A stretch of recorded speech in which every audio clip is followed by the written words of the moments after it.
requested it. You wanted more reaction videos. We're gonna watch Andrew Tate top moments here with my queen bitch. Andrew Tate's taught me a lot. Number one thing, don't hold your girl's hand in public in case you need to fight. So hands to the bitch down the street. You don't hold hands at all? Yeah, like if it's very lonely. Because if anything were to go off or happen, her instinct is to just grasp you. Don't, bitch. Shit could pop off at any minute. So we're here to react to some of his best clips. Sit down and you have to sit down. I'm a grown-ass woman. I pay my own bills and you're gonna tell me what to do? That's fine. You may not realize it, but a man does a whole bunch of shit for you that you don't know. He's watching the shows you want to watch. He's listening to you talk gossip about the girls at work. He's fucking going, yeah, I like that dress, that dress. He doesn't give a fuck about anything. He's doing it for you. See, that's but the second it's back the other way, you have some fucking issue with the party. He's right. Listen, yeah, he's right because women talk nonsense for a long time. Yeah, babe, you're right. Yeah, babe, I believe she did that. He's stupid. It's hard for me to relate to because I've been with Danny for almost 10 years, and you're not like I would say most girls. You don't gossip about other girls. You don't talk like random shit. You say what you need to say. It's usually informative. It's usually meaningful. You really don't just blab your mouth to blab your mouth. So, well, like my friends are like good friends. Like I respect them and they're my friends for a reason. I just don't like hang out with girls that don't have girls a like mindset. Drama. I don't like drama. So girls like drama. 99% of girls like drama. You don't, it is honestly rare, and you might not see that because you don't hang out with necessarily those type of girls. I feel like they need men in the most physical sense, perhaps like naturally. It's very interesting. Women don't feel like they need men in a physical sense because life is soft, but it's bullshit. And it's bullshit because you still need men by proxy, one, and two, the second life gets difficult, you very quickly learn how much you need men. But women will go, I'm independent, I don't need no man because I have an OnlyFans and men pay my OnlyFans, and if anyone comes up to me, I'll call a male police officer. I don't need men. Shut up, you fucking idiot. Of course you do. Your whole life is based on fucking men. The road you're driving on was paved by a man. The house you're living in was built by a man. The car you're driving was designed by a man. Your whole life depends on men. And the second anything bad were to happen to you, the second you were physically threatened, or times were to get hard, or war were to start, or famine, or riots, the first thing you do is find a big strong man, shit yourself, and throw the feminism out the window. Feminism goes out the fucking window. What do you think, Mike? I think he's right. You agree? Yeah. I mean, I feel definitely safer when I'm with you. 6'3". Yeah, I mean, yeah, it's hard to argue. I wonder what their argument was. We don't need men. And I think in the sense of, like in the time how it is now, like you don't really need men to live with you. Yeah, to live with you. You have an alarm system. You can call the police. You have a car. Yeah. Like if it breaks down, you take it Call to. a man. Yeah. Yeah. Mechanic. But yeah, I get. They're saying you don't need a. You don't. I don't know. I feel like. I mean, not appropriate. You don't need a man. You can. I mean, you do need the semen, but you don't need like the actual. Men in today's age. Yeah. But then again, are you happy? It's like I don't need a man. I'm not happy, but I don't need him. Like, well, then if you don't need him, but are you going to be fully happy without a man? Some women, I guess you could say want women, but I don't know. I used to say this to girls. It's like a joke. And I used to say, I say it's a joke. You cheated on me before I met you. And she'd be like, what do you mean? I didn't even know you. It's like, they fucked that guy before I even knew you. You cheated on me. And they used to laugh, whatever, but that's how men think. That's the male mind. I love you, and you've been fucked by who? But I didn't know you. I don't care if you knew me. You should have waited. What do you mean? But that's the male mind. So he is in competition with all of your exes and all of your lifestyle and all the things you've done permanently. And it's down to you as a woman to sit there and go, how do I make him secure in himself and secure in his masculinity and make him believe that investing in me is still worthwhile because I still truly value him, despite the fact that I could do X, Y, Z. I hope that gives some clarity, but that's the answer. What do you think about that? Like you cheat on a guy before you meet him? I mean, he was obviously kind of kidding, but he was saying that's how guys think. Like they're very competitive in that sense and possessive and jealous. Guys are jealous and possessive? That sounds like a male issue. You gotta figure out why they feel that way. So you should be like, I should be able to fuck 100 guys and then you should fall in love with me? Not necessarily 100 guys, but like 50? if he's 20? I don't know. It's everybody's choice and everybody's else's decision on how they go about their sexual life. I think he's saying if you're more careful as a girl and not just fucking anybody, by the time you meet that right person, you'll be a lot more easily lovable and not have as much baggage and and be able to grow and live together more peacefully than if you were fucking around with a bunch of guys and carrying a bunch of baggage around. Which I think it's pretty fucking accurate.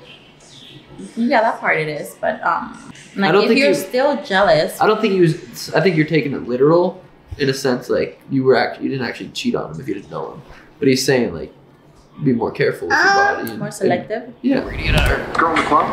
Who's on the club? This girl who isn't dancing. Isn't twerking on the fucking dance stage. Not surrounded by dudes. When girls want male attention in the club, they start drinking, twerking.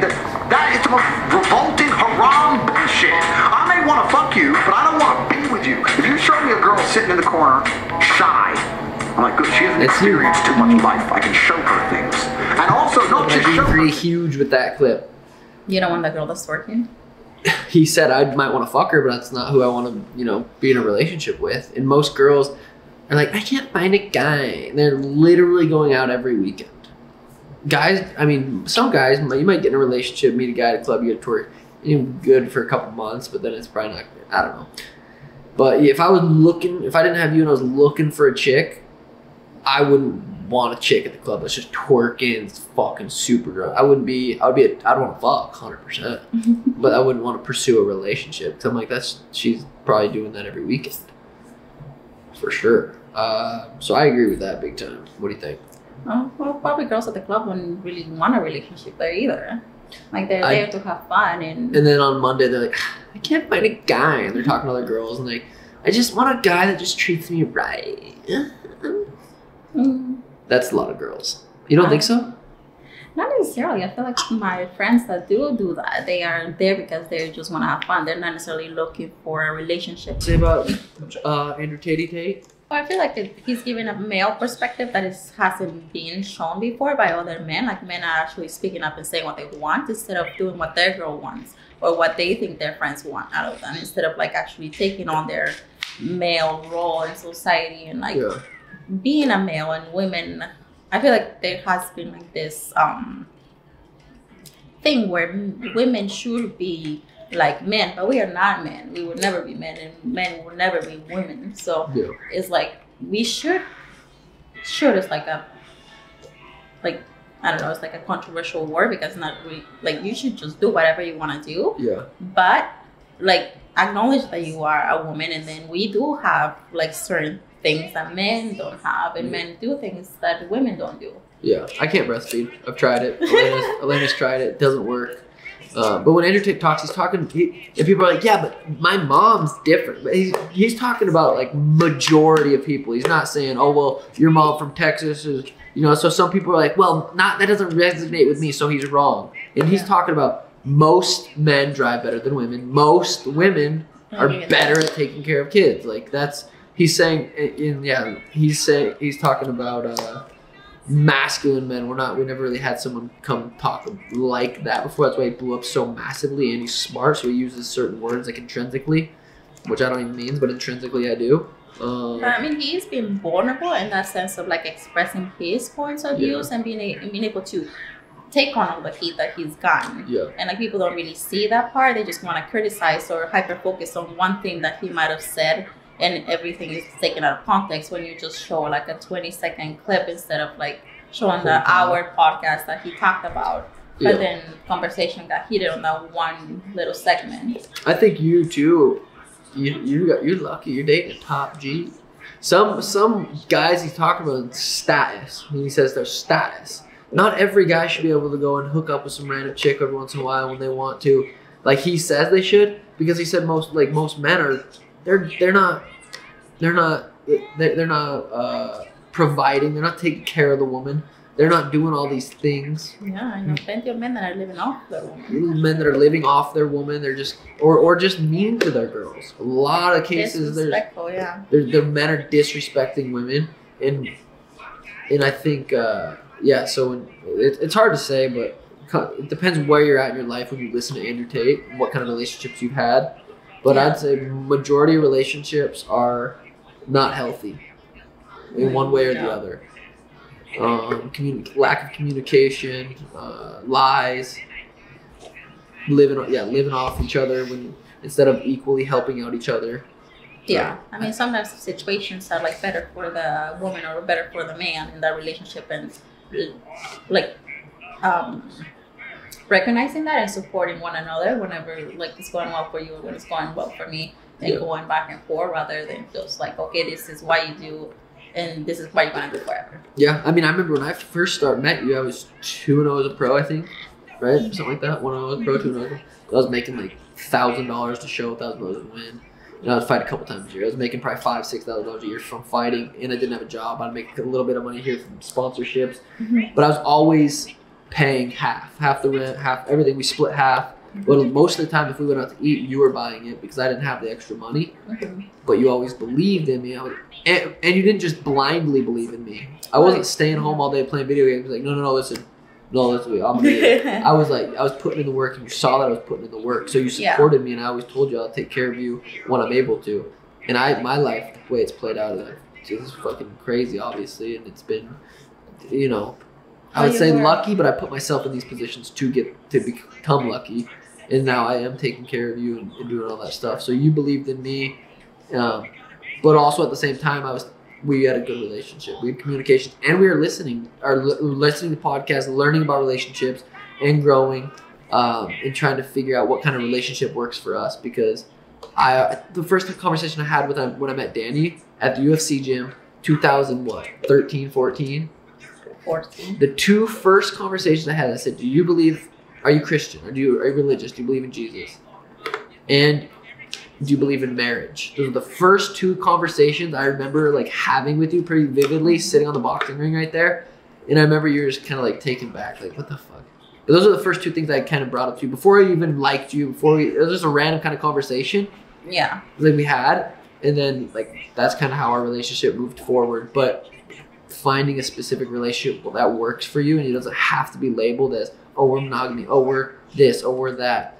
I think I feel like a lot of couples too are not willing to be uncomfortable in a conversation where they just want to defend their own points and their own point of views, and are open-minded to understanding and learning and being curious of the other person without judging them first, or having this idea in their head that, oh, this is the person that I think you are and you should just be this person. You shouldn't be who you are. Yeah. But then that's when everything kind of goes sideways, is when... I feel like I did a good job early on in our relationship explaining to you, kind of like how Andrew Tate's explaining to the world how a guy thinks. I would tell you, I'm horny all the time. And it's not just for you, it's for other chicks too. Like that, I don't know, that's how I am. I cannot fix that, and I will not change that because I can't. I don't know how to just, no eyes for any other chicks ever. Just you. And I love you, and I want to sexually, I want to hook up with you, and I want to be with you, but I'm horny for other girls too. And I had that conversation with you, and it took us years to even get past that. It made you feel uncomfortable, but I was telling you my truth. And we went through ups, we went through some serious downs, but every time we went through those downs and had those uncomfortable conversations, our relationship got better. And I do believe our relationship's as good as it is now because of all the shit that we've been through and all the shit that I put you through being myself. And the one thing you always told me is like, I want you to be you. I don't want you to not do something because it's going to hurt my feelings. And that's hard to understand for some people just listening to this. But you want your partner to be themselves truly. And it gets tricky. I mean, it's a lot more complicated than that. Yeah, you should still feel like as an individual that you are in a relationship, and not like as we have merged into one, and then we do the same things and be the same thing and watch the same show. We should like the same flavor, and like I feel like that's a lot of couples that I've known as they merge into one, rather than you are an individual sharing a life with another individual that is completely different than you. You should be able to both make your lives even better. Yeah. But you can't do it. It's hard to do that if this person's life they don't like their life, this person's having fun, and like this person's bringing this person down. It's like you guys have to both be happy and figure out how to be happy by yourselves. You cannot rely on someone else to make you happy. And that's something we learned a lot about, read about. Mastery of Love was probably one of the biggest books, or the most influential books we both read. Esther Perel was really Esther Perel. That's how she explains like your separateness and your togetherness. They all like, there's never a balance, but you have to have both. Yeah. Yeah, so I mean, relationships are very tricky, and just like anything, it takes work to be in a relationship. And one thing I was thinking about the other day is people can change. Like, there's things that I didn't like about myself or you didn't like about me that, 3 years ago, whatever, 4 years ago, 5 years ago, we could have broken up from, and then never got to this point where maybe I had changed or I had, done something different and I had evolved as a human. Maybe you didn't like it back then, now I've changed, and now we're here. So I think not just if you don't like something about someone, no, that's not the one, but working at something, working out a relationship takes skill, it takes practice, and it takes you gotta learn. You gotta look for podcasts, look for people that have been through certain things, and do it. And monogamy can work. It very well can work for certain people. I've definitely learned that not everyone's like me, because I have like someone like my little brother, for example. Maybe he just doesn't have that high testosterone. We're just completely different people. He just can chill, sit at home all day, and just be monogamous as fuck. And then there's me, who's a little crazy. But I also have a fucking UFC fighter, UFC champ, bantamweight UFC champ, six title defenses. You know what I mean? I mean, also everybody kind of goes into assume monogamy or assume something, but then it's never really talked about or cleared out. Good point. We just go in a relationship assuming that the other person is going to be just like you. Yeah. And have the same ideas. Yeah, and they never really check in with each other. Like, oh, how are you doing? Where you at? Like, how are you feeling about our relationship? And yeah, that's a really good point. Checking in with each other and establishing boundaries and establishing. I hate labels. I hate the word wife, and this is my wife. This is my girlfriend. I just don't like the word. I don't like the labels. And again, it is possessive. This is mine, but I don't know. I think it's the the weight of the word that it has carried for so long. Like, it's a part of your a property piece of someone. Yeah, but I don't know. Andrew Tate, I think he's doing good in the world, and I do think if you can't just judge him off, but it's hard to. If you're watching TikTok and you see a couple clips, you're instantly gonna judge. You're not gonna say, "I'm gonna go take the time to watch an hour and a half podcast and see the real him." That's just not the world how it works. You're gonna see certain clips, and sometimes you might say some stuff that you're like, "What the fuck? That's crazy." But ultimately, I think Andrew Tate is making the world, making most men be like, get up, fucking work hard, be disciplined, grind, make money, provide for your family, and that's kind of the word he's spreading. And it could be said differently, but the ideas are similar, are the same. I think he almost has to be so controversial, or to create some sort of impact for everybody to look at him and get attention in the way that someone with a more respectful, because I can't find the word. Non-controversial, more mellow person way of speaking. Yeah, because there is men that are promoting that kind of stuff, but they do it a more spiritual way and a more educational way, whereas he's just coming out that's a good point. A strong word choice sometimes. Yeah, and we can't take everything so literal. Like, some of the things he says, girls take it literal. He said one time, the world would be a better place if girls walked around with the number of guys that had sex on their forehead. Mm-hmm. He didn't mean it literal. I don't think, actually tattooed on your forehead, but I get what he was saying. But that's the Andrew Tate video. Okay. Hope you guys enjoyed it. We had a nice little conversation. It kind of turned into something. Almost turned into a mini podcast. We were just going to react to the Tate videos, but we've dealt with a lot of shit in the last 8-9 years, however long we've been together, and you know what I mean? I don't know. Anything else? No. All right. I'm hungry. Like, subscribe. You know what I'm saying?